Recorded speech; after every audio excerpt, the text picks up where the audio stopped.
Pre tých z vás, ktorí hrajú Roblox, sme vyvesili nový ejstvácky outfit. V hre môžete dostať ejstvácku mikinu. Pokiaľ si ju zakúpite a budete s ňou hrať, podporíte tak náš kanál. Ďakujeme vám. Užite si príbeh.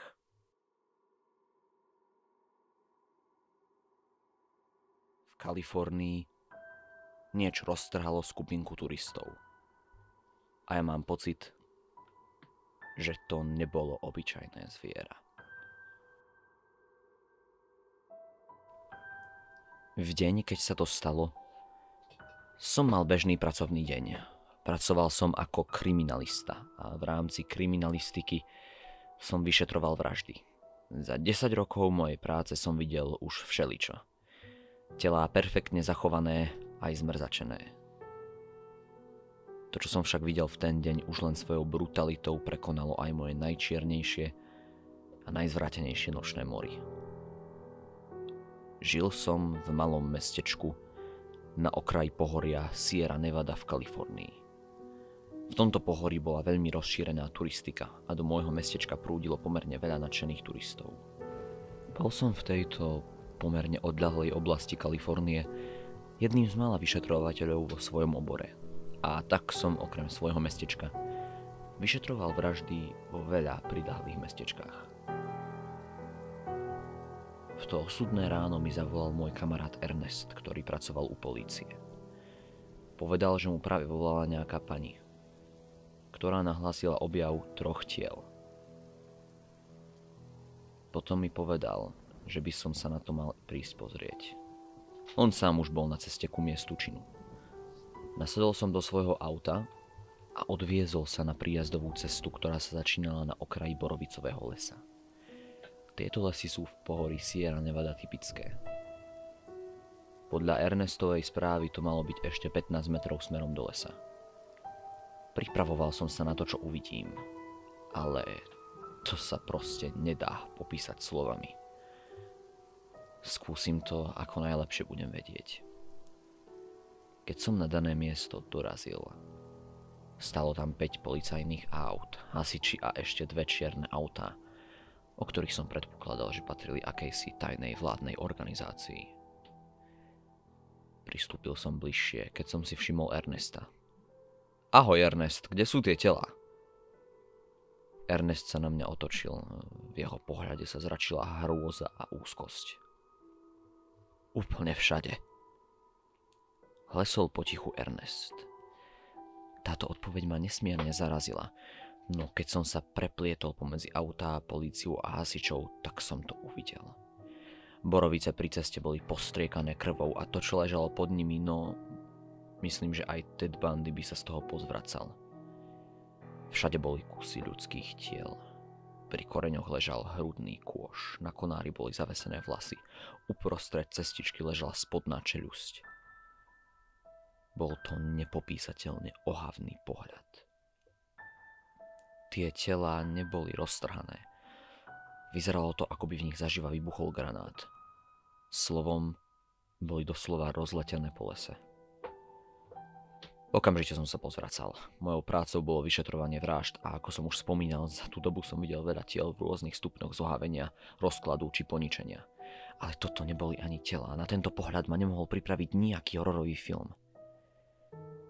Keď som dokončil vyprázdnenie môjho žalúdka, pristúpil Ernest. Zatiaľ nevieme, kto to je, ani koľko je tu vlastne tiel. Budeme to preskúmavať ďalej. Ty chod domov, asi by si tu byť nemal. Vďaka, kamarát. Povedal som, nasadol do auta a vybral sa domov, kde som sa znova vyzvracal. Ten pohľad som skrátka nedokázal vypustiť z hlavy a pochybujem, že sa mi to do smrti podarí. Potom som si dal kávu a pustil si nejaký náhodný film. O asi 2 hodiny mi prišla správa od Ernesta. Poviem vám obsah tej správy. Tiel bolo dokopy 5. Okrem ich zvyškov a vecí, ktoré pri sebe mali, sa na mieste činu nenašlo nič. Totožnosť všetkých obetí už ku podivu máme, ale k vrahovi nemáme nič. Ak by ti niečo napadlo, daj vedieť. Dočítal som správu a práve vtedy ma zasiahla mučivá otázka. Kto alebo čo zabilo tých turistov? Ako som nad tým tak rozmýšľal, uvedomil som si, že človek by toto nedokázal.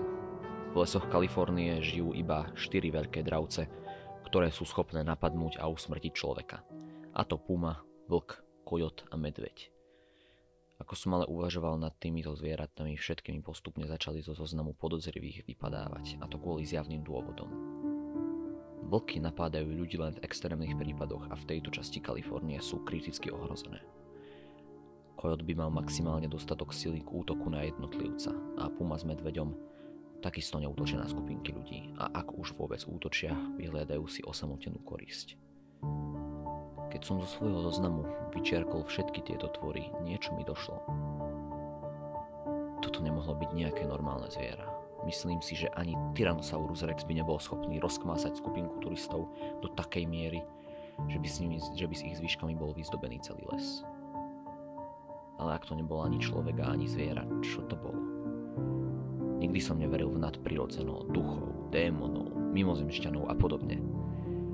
Ale v tejto chvíli sa všetky racionálne vysvetlenia zdali byť nesprávne. Mohlo to byť nejaké monštrum? Akási kreatúra z hlbín lesa, ktorej tí ubožiaci v ten deň skrížili cestu?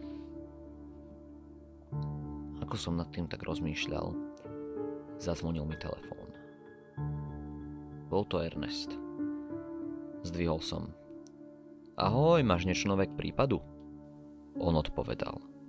Phil, na mieste činu sme našli nový dôkaz. Príď sa na to, prosím, pozrieť. A s tým zložil. Vtedy som bol pomerne dosť zaskočený. Prečo sa Ernestovi triasol hlas a prečo bol taký nervózny? Čo tam vlastne našli? Bol len jeden jediný spôsob, ako to zistiť. Keďže už bola tma, vzal som si baterku a nasadol do auta. Keď som prišiel na miesto, hasiči a väčšina policajných aut boli už preč. Ostalo tam iba jedno policajné auto a tie dve zvláštne čierne autá. Keď som vystúpil, privítal ma Ernest. V jeho tvári som videl rovnakú úzkosť ako predtým. Bez slova ma zaviedol k miestu činu.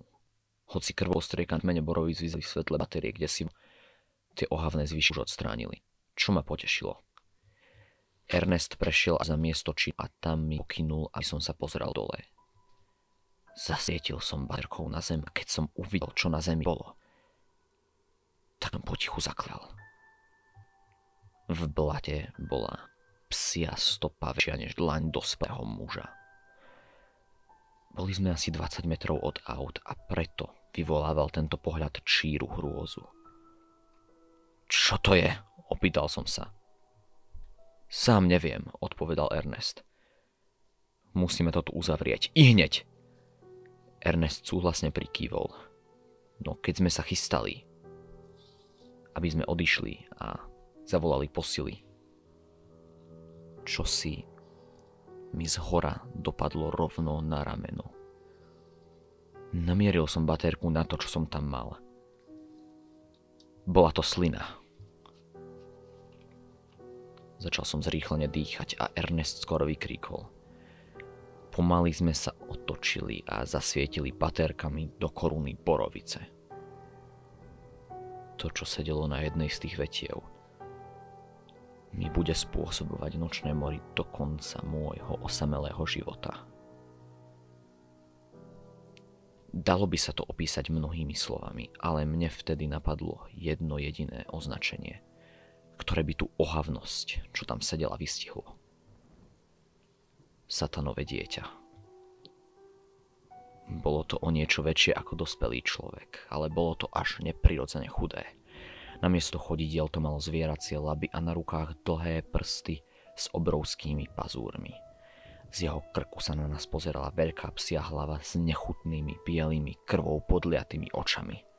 Zuby to malo vycerené a vrčalo to na nás. Ja som sa ani nepohol, no Ernest ustúpil o krok. Ja to nemal. Tá beštia otvorila svoju nechutnú papuľu a vydala výkrik, ktorý prenikal až do špiku kostí.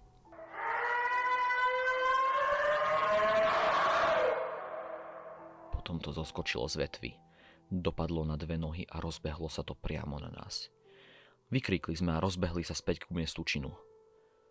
Lenže nikto tam nebol.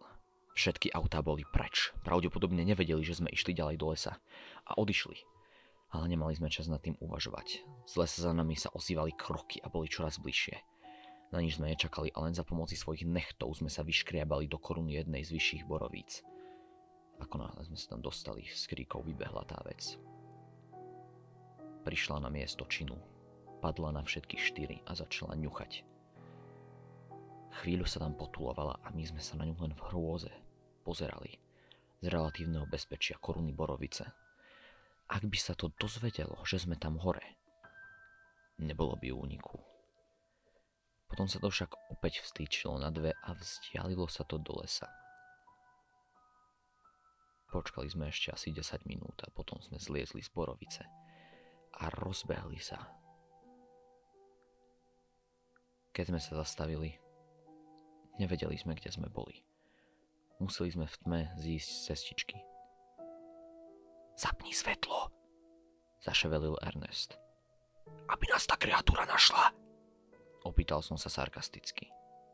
Nie, ako náhle nájdeme cestu, môžeš ho zasnúť, povedal Ernest.